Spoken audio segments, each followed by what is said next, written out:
এখন আমরা আলোচনা করব বাক্যের বর্গ নিয়ে। বর্গ নিয়ে অলরেডি আমি কিন্তু কথা বলছি।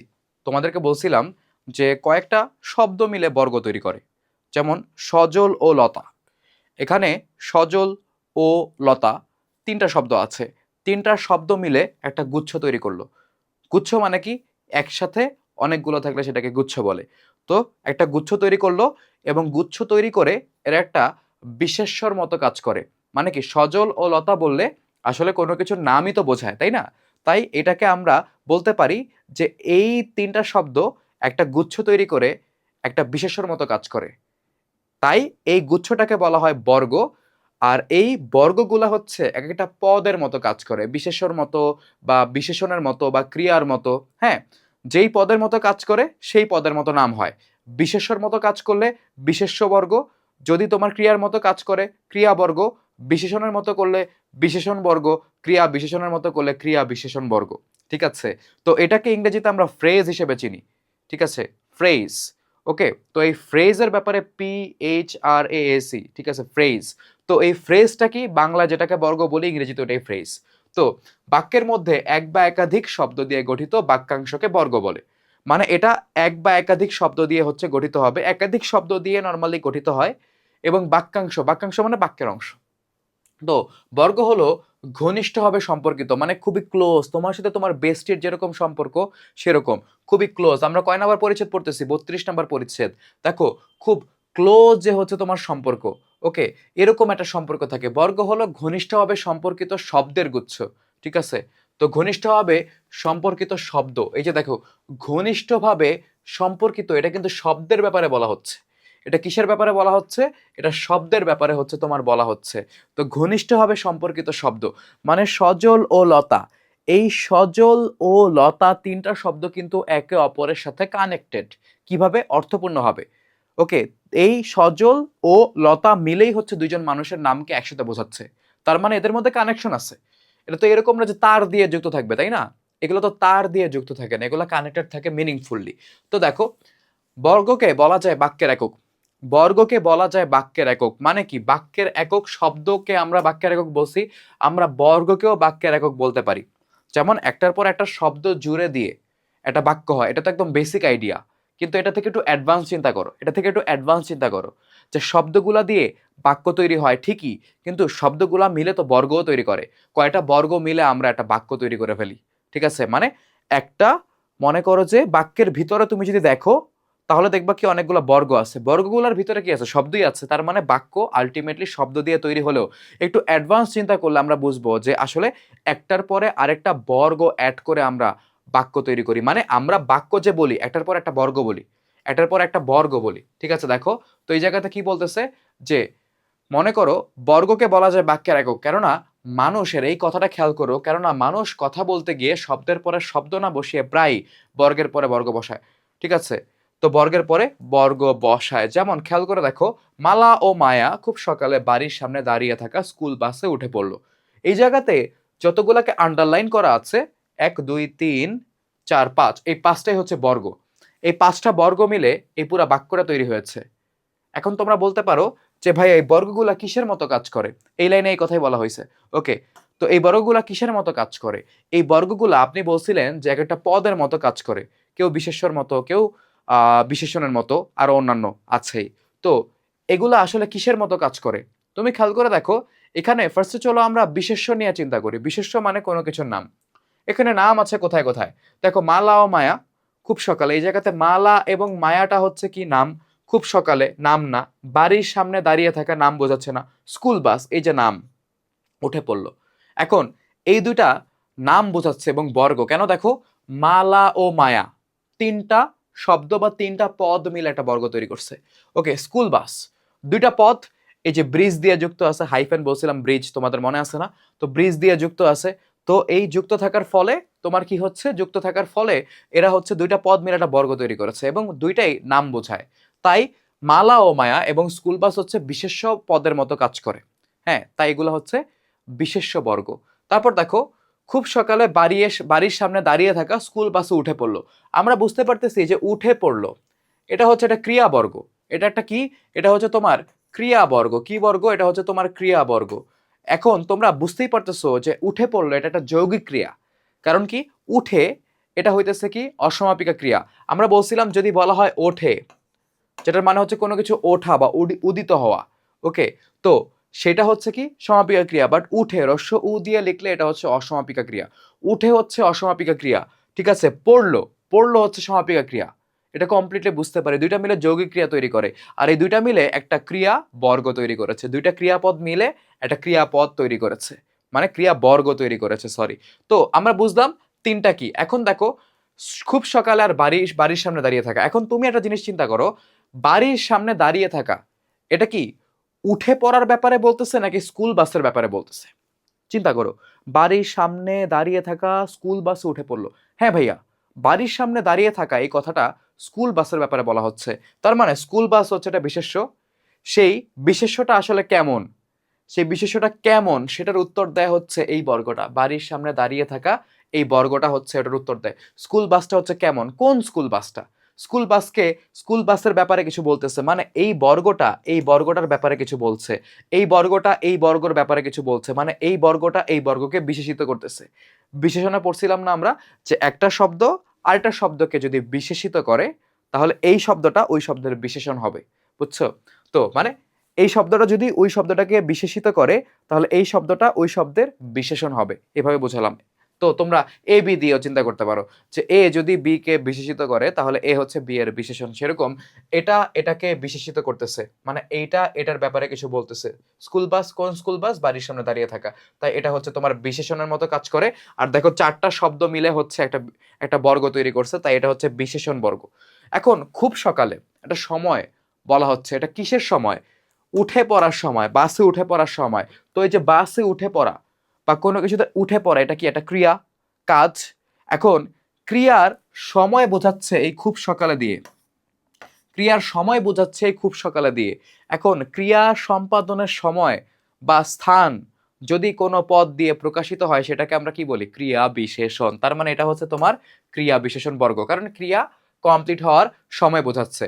ভাইয়া বিশ্বাস করো, বর্গ তুমি বুঝে গেছো, বর্গ বোঝার আর কিছু না। এখন তুমি জাস্ট এক্সাম্পল দেখবা, বর্গ তুমি বুঝে গেছো। তোমাকে তানভীর ভাইয়া বর্গ বুঝাই দিতে পারছে ইনশাল্লাহ। দেখো, কোন একটি বর্গ বাক্যের মধ্যে যে পদের মতো আচরণ করে, মানে যেই পদের মতো কাজ করে, আমরা কিন্তু বলতে পারবো না যে এটা বিশেষ্য।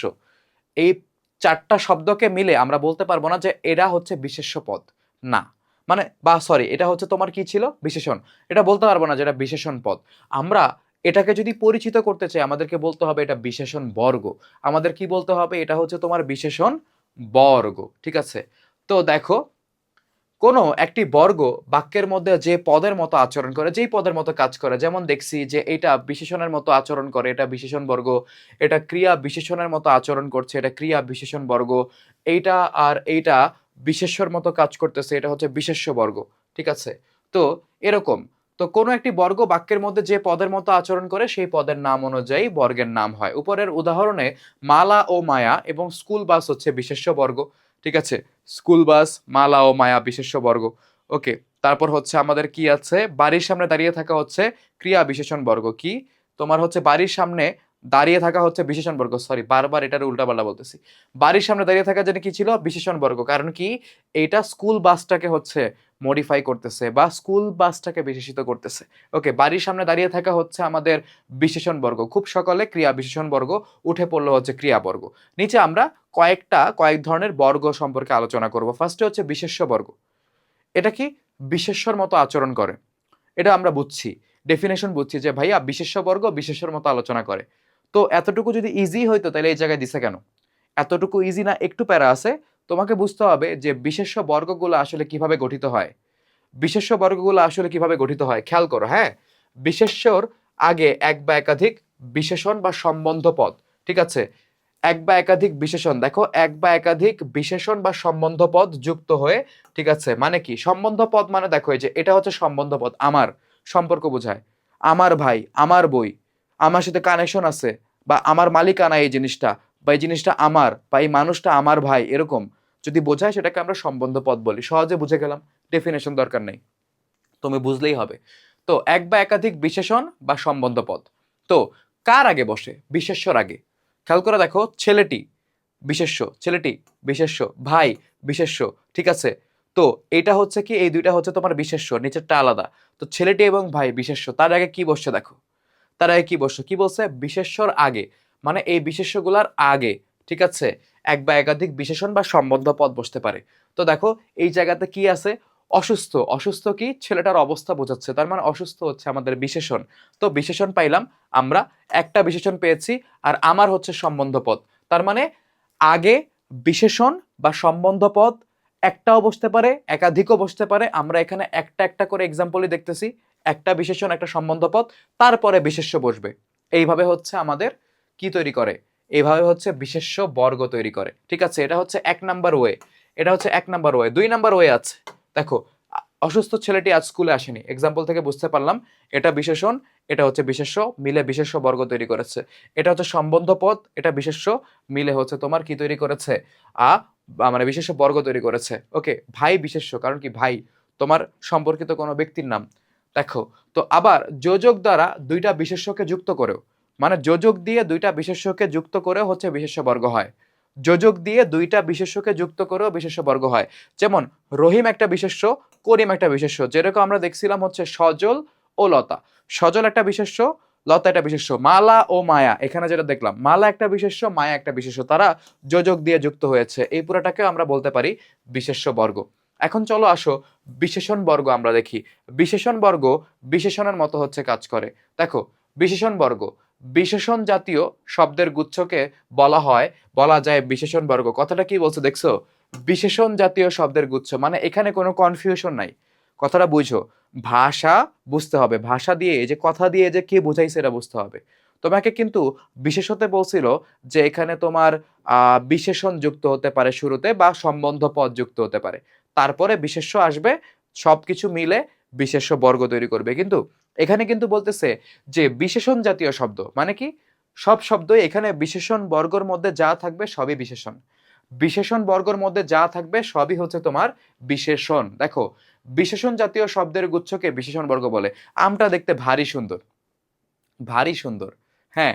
এখন দেখো সুন্দর হচ্ছে বিশেষণ, আর ভারী হচ্ছে কি ভাববাচক বিশেষণ, তাই না?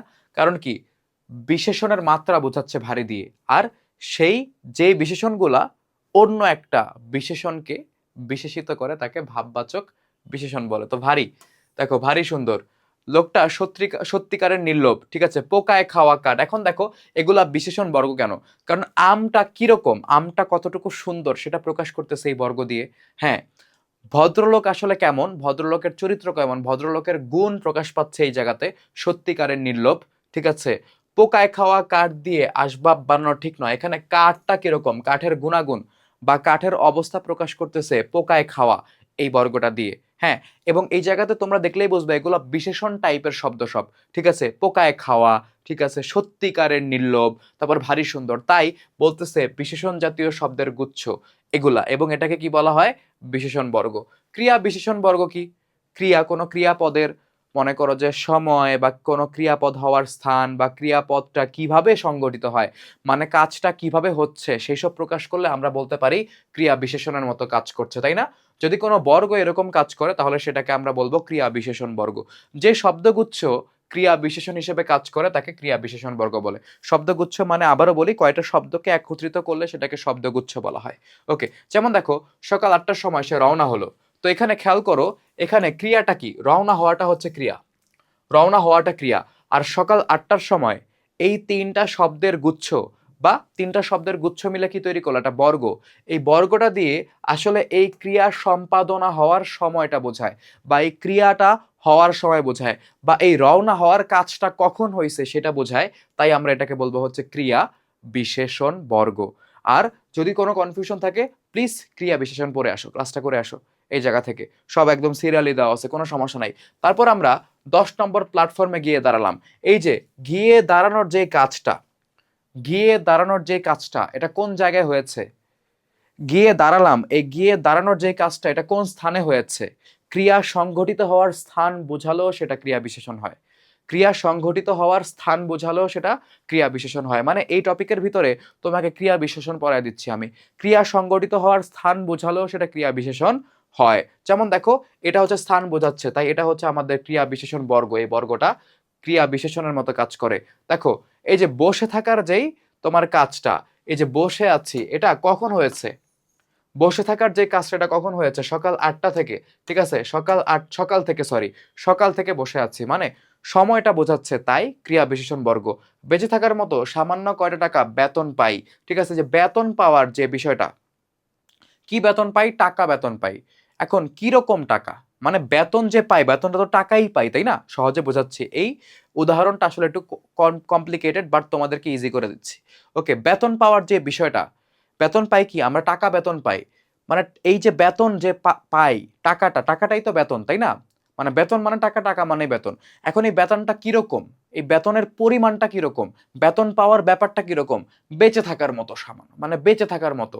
মানে এই যে বেতন পাওয়ার যে বিষয়টা, এই কাজটা, বেতন পাওয়া, এই কাজটার টাইপ বোঝাচ্ছে, এটা কেমন কাজ? বেঁচে থাকার মতো। মানে খুবই মনে করো যে মানবেতর, বা খুবই মনে করো যে কম পরিমাণ, বেঁচে থাকার মতো বেতন পাই। এই বেতন পাওয়ার যে বিষয়টা, এটা কেমন? বেঁচে থাকার মতো বেতন আর কি। ঠিক আছে, মানে ভালো নাকি মন্দ সেটা প্রকাশ করতেছে। তাই হচ্ছে আমরা এটাকে বলতে পারি ক্রিয়া বিশেষণ বর্গ। সে খেয়ে আর ঘুমিয়ে কাটাচ্ছে, যে কাটানোর যে কাজটা, সময় কাটানো আর কি। এক কথায় সহজে যদি বলি, সময় কাটানোর যে কাজটা, এটা কিভাবে হচ্ছে? খেয়ে আর ঘুমিয়ে। কাজটা হওয়ার টাইপ বোঝাচ্ছে, যেমন এখানে বোঝাইছে যে বেতন পাওয়ার যে কাজটা, এটা কিরকম? এটা হচ্ছে বেঁচে থাকার মতো, মানে কোনো মতে আর কি বেঁচে থাকার মতো একটা বেতন আমি পাই। তো ঘুমে মানে সে খেয়ে আর ঘুমিয়ে কাটাচ্ছে। কাটানোর যে কাজটা, এই কাজটা কিরকম? এই কাজটা কিরকম ভাবে হয়? খেয়ে আর ঘুমিয়ে হয়। মানে কাজটা হওয়ার টাইপ বোঝাচ্ছে, কাজটা কিভাবে হয়, কোন টাইপের কাজ এটা। ঠিক আছে, কাজটা হওয়ার ধরন বোঝাচ্ছে, টাইপ বাদ দিই, ধরন বোঝাচ্ছে কিভাবে এই কাজটা হয়, খেয়ে আর ঘুমিয়ে হয়। তাই এই যে আমাদের বর্গটা, এটা হচ্ছে তোমার ক্রিয়া বিশেষণ বর্গ। তারপর আমাদের আছে কি ক্রিয়া বর্গ। ক্রিয়া বর্গ মানে কি? কাজ করা বোঝায়। তো দেখো, বাক্যের বিধেয় অংশের ক্রিয়া প্রায়ই ক্ষেত্রে ক্রিয়া বর্গ তৈরি করে। দেখো ক্রিয়া বর্গ কি আমরা জানি, কিন্তু এখানে কিন্তু একটা এক্সট্রা তথ্য দেওয়া আছে, যেটা এমসিকিউতে আসতে পারে। যে বিধেয় অংশের ক্রিয়া, বিধেয় বুঝি উদ্দেশ্যের ব্যাপারে বাক্যের যেই অংশে কিছু বলা হয় সেটাকে বলা হয় বিধেয়। যেমন সজল ও লতা বই পড়ে, এখানে সজল ও লতা উদ্দেশ্য, বই পড়া হচ্ছে বিধেয়। সজল ও লতা উদ্দেশ্যের ব্যাপারে কিছু বলা হলে সেটা বিধেয় হবে। তার মানে বই পড়া এটা বলা হচ্ছে, বই পড়ে এটা হচ্ছে আমাদের বিধেয়। বাক্যের বিধেয় অংশের ক্রিয়া প্রায় ক্ষেত্রেই ক্রিয়াবর্গ তৈরি করে। দেখো, অস্ত্রসহ সৈন্যদল এগিয়ে চলছে। ওকে, তো এই জায়গাতে উদ্দেশ্যকে, উদ্দেশ্য হচ্ছে সৈন্যদল, সৈন্যদলের ব্যাপারে বলা হচ্ছে। আর এগিয়ে চলছে, এখন অস্ত্রসহ কি এটা আমরা দেখব। হ্যাঁ, এখানে কিছু ব্যাপার আছে, উদ্দেশ্য বিধেয়ের আলোচনা এরপরেই আছে, দেখবো আমরা। দেখো এগিয়ে চলছে, দেখো এগিয়ে অসমাপিকা ক্রিয়া, চলছে সমাপিকা ক্রিয়া, দুইটা মিলে আমাদের তৈরি করে কি যৌগিক ক্রিয়া, কিন্তু এটা একটা ক্রিয়া বর্গ। বিধেয় অংশের ক্রিয়া দেখো ক্রিয়া বর্গ তৈরি করেছে। সে লিখছে আর হাসছে, এখানে উদ্দেশ্যকে কার ব্যাপারে বলা হচ্ছে? সে বা তার ব্যাপারে, সে হচ্ছে উদ্দেশ্য। আর সে বা তার ব্যাপারে যা বলা হচ্ছে তাই হচ্ছে বিধেয়। এই বিধেয় অংশে পুরোটাই হচ্ছে তোমার ক্রিয়া বর্গ। লিখছে আর হাসছে, দেখো লিখছে আর হাসছে, এই যে তোমার তিনটা পদ বা তিনটা শব্দ নিয়ে একটা বর্গ তৈরি হলো, লিখছে আর হাসছে। এটা কি বোঝায়? ক্রিয়াপদ বোঝায়, কাজ করা বোঝায়, তাই। ওকে, যেমন এগিয়ে চলছে কাজ করা বা ক্রিয়া বোঝায়, তাই ক্রিয়া বর্গ। সে অনেকক্ষণ দাঁড়িয়ে থাকার পর বসে পড়লো। ঠিক আছে, অনেকক্ষণ দাঁড়িয়ে থাকার পরে যে বসে পড়লো, বসে পড়াটা একসাথে একটা বর্গ, বাট কাজ বোঝায়, তাই হচ্ছে ক্রিয়া বর্গ। আর কোথায় আছে? দেখো বিধেয় অংশে আছে। কারণ কি? কার ব্যাপারে বলা হচ্ছে? তার ব্যাপারে বলা হচ্ছে, সে বা তার ব্যাপারে বলা হচ্ছে, আর বাকিটা হচ্ছে বিধেয়। অনেকক্ষণ দাঁড়িয়ে থাকার পর বসে পড়লো। ঠিক আছে, দাঁড়িয়ে থাকার পর, এটাও হচ্ছে তোমার মনে করো যে দাঁড়িয়ে থাকাও ক্রিয়া, বসে পড়াও ক্রিয়া। ঠিক আছে, তো এই যে বসে পড়াটা, এটা হচ্ছে একটা ক্রিয়া বর্গ তৈরি করেছে। বাচ্চাটা অনেকক্ষণ ধরে চিৎকার করছে, কার ব্যাপারে বলতেছে? বাচ্চাটা উদ্দেশ্য, আর অনেকক্ষণ ধরে চিৎকার করছে, এই পার্টটা হচ্ছে বিধেয়। এটার মধ্যে ক্রিয়া কোথায় আছে? চিৎকার করছে, যেটা একটা সংযোগ ক্রিয়া। ঠিক আছে, এটা সংযোগ ক্রিয়ার মতো। দেখো চিৎকার করছে। ওকে, এই চিৎকার করা পুরোটা মিলায় কি বোঝায়? একটা কাজ করা বা কাজ হওয়া বোঝায়, তাই এটাকে আমরা বলবো হচ্ছে ক্রিয়াবর্গ। সুন্দর, চলো আমরা এমসিকিউ দেখি, তারপর শেষ করি। বাক্যের মধ্যে, ঠিক আছে, বাক্যের মধ্যে একাধিক শব্দ দিয়ে গঠিত বাক্যাংশকে কি বলে? একাধিক শব্দ দিয়ে গঠিত বা বাক্যাংশকে কি বলে, বা একাধিক শব্দের গুচ্ছ, এটাকে কি বলে? বর্গ বলে। বর্গ আসলে কি? বর্গ হচ্ছে বাক্যের বিন্যাস, ধ্বনিগুচ্ছ, বর্ণের সমষ্টি, শব্দের গুচ্ছ। বর্গের নাম হয় পদ অনুযায়ী বা তার আচরণ অনুযায়ী, পদ অনুযায়ী, কোন পদের মতো আচরণ করে সেই অনুযায়ী। বিশেষের আগে এক বা একাধিক বিশেষণ বা সম্বন্ধ পদ যুক্ত হয়ে কোন বর্গ তৈরি করে? বিশেষের আগে এক বা একাধিক বিশেষণ বা সম্বন্ধ পদ বিশেষ্য বর্গ তোমার যুক্ত হয়। বিশেষণ জাতীয় শব্দের গুচ্ছকে কি বলে? বিশেষণ জাতীয় শব্দের গুচ্ছকে বলা হয় বিশেষণ বর্গ। ঠিক আছে, বিধেয় অংশের ক্রিয়া সাধারণত কি তৈরি করে? বিধেয় অংশের ক্রিয়া সাধারণত তোমার কি তৈরি করে? মানে ক্রিয়া বর্গ তৈরি করে বিধেয় অংশে। এটা হচ্ছে আমাদের উত্তর। এই ছিল হচ্ছে আমাদের বর্গের আলোচনা।